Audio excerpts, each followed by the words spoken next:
আসসালামু আলাইকুম, সবাইকে স্বাগতম।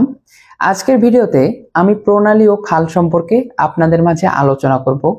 সেই সাথে বিগত সালে আগত এই টপিক থেকে গুরুত্বপূর্ণ প্রশ্নসমূহের উত্তর কিভাবে সহজে আপনারা মনে রাখতে পারবেন সেই টেকনিকও আপনাদেরকে দেখাবো ইনশাআল্লাহ।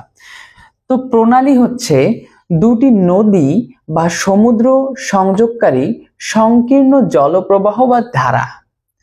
প্রণালী দুটি জলভাগকে যুক্ত করে এবং দুটি স্থলভাগকে পৃথক করে। আমি এখানে দেখেন আঁকার চেষ্টা করেছি। এখানে একটা সংকীর্ণ জলপথ, এই জলপথটি দুটি নদী বা সমুদ্রকে যুক্ত করেছে, আবার দুটি স্থলভাগকে পৃথক করেছে। আপনারা আশা করি এই চিত্রের মাধ্যমে প্রণালী ব্যাপারটি ক্লিয়ার হয়েছেন।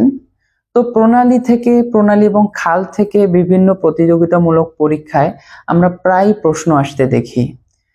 তার মধ্যে অন্যতম একটি প্রণালী হচ্ছে জিব্রাল্টার প্রণালী।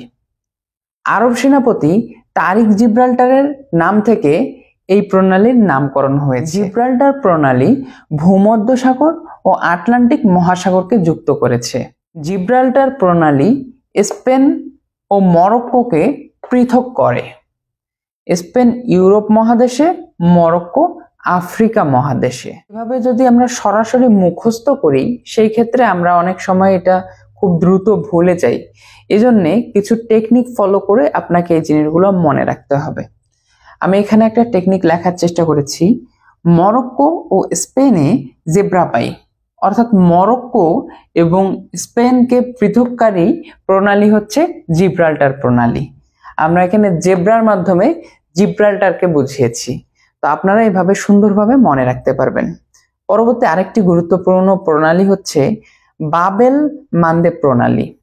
এখন কথা হচ্ছে এই বাবেল মানদেব প্রণালীর এই নামটা থেকে কিন্তু বাংলা আমাদের যে অংশ থাকে সেই বাংলা অংশেও বিভিন্ন সময় প্রশ্ন এসে থাকে। বাবেল মানদেব কোন ভাষার শব্দ? এটা কিন্তু প্রতিযোগিতামূলক পরীক্ষায় এসেছিল। তো সেই টপিকটা কিন্তু তখন বাংলা থেকে এসেছে। বাবেল মানদেব ফার্সি ভাষার শব্দ, যার অর্থ মৃত্যুকূপ বা মৃত্যু দরজা। তো এই অর্থটাও কিন্তু প্রতিযোগিতামূলক পরীক্ষায় এসেছে। এই বাবেল মানদেবটাকে মৃত্যুকূপ বা মৃত্যু দরজা কেন বলা হতো জানেন? অতীতে এই বাবেল মানদেব প্রণালীতে অনেক নৌকা বা জাহাজ ডুবে যেত এবং সেখানে অনেক মানুষ মারা যেত। এই জন্য এর নাম বাবেল মানদেব রাখা হয়েছে। এই বাবেল মানদেব প্রণালীটি লোহিত সাগর এবং এডেন উপসাগরকে যুক্ত করেছে। এখন কথা হচ্ছে এই বাবেল মানদেব প্রণালীটি আমরা সহজে কিভাবে আইডেন্টিফাই করতে পারবো যে কোন উপসাগর এবং কোন মহাদেশকে পৃথক করেছে, সেটার একটা সহজ টেকনিক আমি আপনাদেরকে বোঝাবো। সেটা হচ্ছে বাবেল মানদেব প্রণালীর এল থেকে আপনারা কিন্তু লোহিত সাগর এবং এডেন উপসাগরকে মনে রাখতে পারেন। এতে এডেন উপসাগর, লতে লোহিত সাগর। পরবর্তীতে বসফরাস প্রণালী। বসফরাস প্রণালী তুরস্কের ইস্তাম্বুলে অবস্থিত। আপনারা হয়তো অনেকেই জানেন ইস্তাম্বুল শহরটি কিন্তু দুই মহাদেশে অবস্থিত। রাজুকের 2022 সালের প্রিলিমিনারিতে এটি এসেছিল। কোন শহরটি ইউরেশীয় শহর, অর্থাৎ ইউরোপ এবং এশিয়ায় অবস্থিত। ওই ইস্তাম্বুল শহরটি ইউরোপ এবং এশিয়ার মধ্যবর্তী স্থানে অবস্থিত। ইস্তাম্বুলেই বসফরাস প্রণালীটি অবস্থিত। বসফরাস প্রণালী মনে রাখার জন্য একটি মজার টেকনিক রয়েছে। এই যে বস, মম ও কৃষ্ণকে মিলাও বা মিলিয়ে দাও। এখানে ই এশিয়া, ইউরোপ, বস অর্থাৎ বসফরাস প্রণালী, মম অর্থাৎ মর্মর সাগর এবং কৃষ্ণকে মিলাও অর্থাৎ কৃষ্ণ সাগর। তো আপনারা এভাবে টেকনিক করে নিজেরা সুন্দরভাবে মনে রাখতে পারেন। তারপরে চলে যাচ্ছি দারদানেলাস প্রণালীতে। দারদানেলাস প্রণালীও কিন্তু তুরস্কে অবস্থিত, যা এশিয়া ও ইউরোপকে পৃথক করে এবং কৃষ্ণ সাগর, মর্মর সাগর ও ইজিয়ান সাগরকে যুক্ত করে। এটাও একটা মনে রাখার সুন্দর টেকনিক রয়েছে।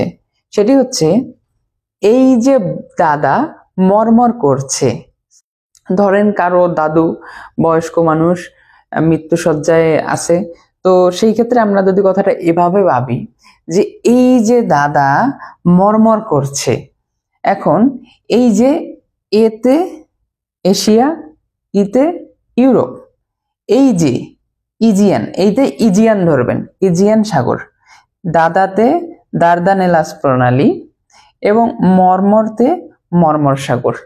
এভাবে আপনারা একটু টেকনিক করে মনে রাখলে উত্তর দ্রুত করতে পারবেন। হরমুজ প্রণালী কিন্তু অন্যতম একটি গুরুত্বপূর্ণ প্রণালী।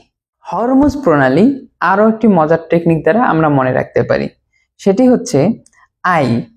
আমরা ধরি যে আই বলতে আমাকে বোঝাচ্ছি, আমি আই হরমুজ খেয়ে ওমান উপসাগর পার হই। তো এখানে দেখেন আমরা কিভাবে বের করব যে এই আমাদের ছন্দটা কি বোঝাচ্ছে। আতে আরব আমিরাত, ইতে ইরান, হরমুজতে হরমুজ প্রণালী, খেয়ে ওমান উপসাগর পার হই। ওমান উপসাগর মানে ওমান উপসাগরই লিটারেলি, আর পার হই, পার মানে পারস্য উপসাগর। তো আমি এই যে নিচেও লিখে দিয়েছি, আরব আমিরাত ও ইরানকে পৃথক করে এবং ওমান উপসাগর ও পারস্য উপসাগরকে যুক্ত করে। এরপরে ফরমোজা প্রণালী। ফরমোজা প্রণালী দক্ষিণ চীন সাগর ও পূর্ব চীন সাগরকে যুক্ত করেছে এবং চীন ও তাইওয়ানকে পৃথক করেছে। ফরমোজা প্রণালী আমরা একটি টেকনিকের মাধ্যমে মনে রাখবো, সেটা হচ্ছে সাপোজ এটা একটা মন্ত্র, চিতা চিত ফরমি। এখানে চিতা অর্থাৎ চীন, তাইওয়ান, এই চীন তাইওয়ান ফরমি অর্থাৎ ফরমোজা প্রণালী, যা দক্ষিণ চীন সাগর ও পূর্ব চীন সাগরকে যুক্ত করেছে। এরপরে বেরিং প্রণালী। বেরিং প্রণালী এশিয়া ও উত্তর আমেরিকাকে পৃথক করে এবং উত্তর মহাসাগরকে বেরিং সাগরের সাথে যুক্ত করে। এখন কথা হচ্ছে বেরিং প্রণালী আমরা কিভাবে মনে রাখতে পারি। আচ্ছা, আমরা এখন কোন মহাদেশে আছি? এশিয়া মহাদেশ। এশিয়া থেকে আমরা যদি আমেরিকায় যাই, অনেক ডিস্টেন্স, কিন্তু মাঝে ট্রানজিট নিতে হয়, তো এই জার্নিটা অনেক বোরিং না? তো ধরেন আমি এশিয়া থেকে উত্তর আমেরিকা যাচ্ছি, এই জার্নিটা আমার অনেক বোরিং, অর্থাৎ এশিয়া থেকে উত্তর আমেরিকা যেতে অনেক বোরিং লাগছে। তো এভাবে আপনারা এশিয়া থেকে উত্তর আমেরিকাকে পৃথক করে বেরিং প্রণালী, এটা সুন্দরভাবে মনে রাখতে পারবেন। পক প্রণালী। পক প্রণালী ভারত ও শ্রীলঙ্কাকে পৃথক করে এবং বঙ্গোপসাগর ও মান্নার উপসাগর অর্থাৎ আরব সাগর ও ভারত মহাসাগরকে যুক্ত করেছে। বঙ্গোপসাগর কিন্তু ভারত মহাসাগরের একটি উপসাগর। তো আমরা এখন পক প্রণালীটিকে কিভাবে মনে রাখতে পারি? আচ্ছা, আমরা ফেসবুকে একটা অপশন আছে না যে পোক করা, তো আমরা এভাবে মনে রাখবো, ভারত শ্রীলঙ্কাকে পোক করেছে, অর্থাৎ ভারত এবং শ্রীলঙ্কাকে পৃথক করেছে এই পক প্রণালী। তারপরে আমরা আসি ফ্লোরিডা প্রণালীতে। ফ্লোরিডা প্রণালী মেক্সিকো উপসাগর ও আটলান্টিক মহাসাগরকে যুক্ত করে, সেই সাথে ফ্লোরিডা অর্থাৎ ইউএসএ যুক্তরাষ্ট্র ও কিউবাকে পৃথক করে। ফ্লোরিডা প্রণালী মনে রাখবো, ফ্লোরিডা কি বা, মানে আমরা জিজ্ঞাসা করতেছি ফ্লোরিডাটা কি। ফ্লোরিডা প্রণালী কিউবা এবং ফ্লোরিডাকে পৃথক করেছে। তারপর আসি ডোভার প্রণালী।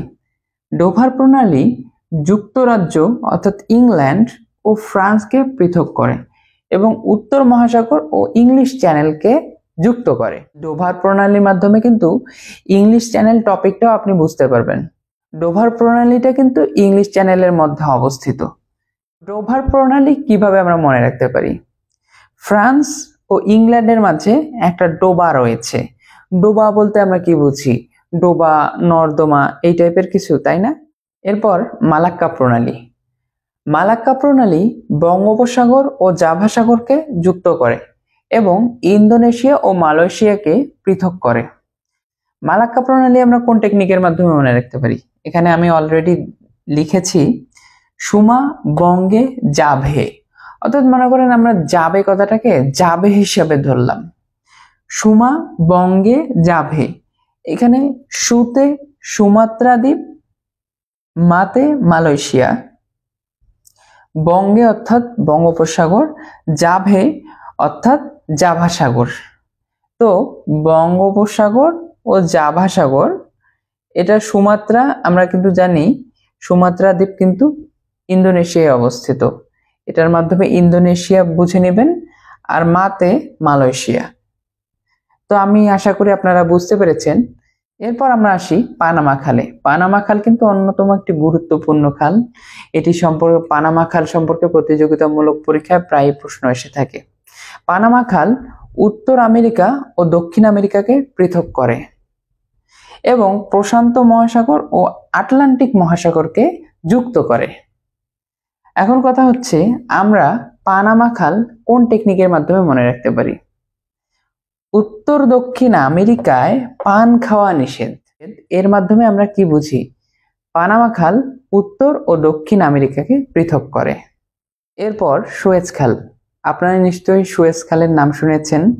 তো সুয়েজ খালটা কিন্তু মিশরে অবস্থিত। সুয়েজ খাল ভূমধ্য ও লোহিত সাগরকে যুক্ত করে। আমরা প্রতিযোগিতামূলক পরীক্ষায় দুইটি প্রশ্ন প্রায় কমন পাই। সুয়েজ খাল থেকে প্রশ্ন আসলে আমরা দুইটি প্রশ্ন প্রায় কমন পাই। সেটি হচ্ছে সুয়েজ খাল কবে চালু হয়? সুয়েজ খাল 1859 সালে খনন শুরু হয়। 10 বছরের খনন শেষে সুয়েজ খাল 1869 সালে চালু হয় এবং সুয়েজ খালটি 1956 সালে জাতীয়করণ করা হয়। তো প্রিয় শিক্ষার্থীরা, আজকের ভিডিও এই পর্যন্তই। পরবর্তী ভিডিওতে আমি অন্য কোনো গুরুত্বপূর্ণ টপিক নিয়ে আপনাদের মাঝে আলোচনা করব ইনশাআল্লাহ। সবাই ভালো থাকবেন, সুস্থ থাকবেন। আসসালামু আলাইকুম।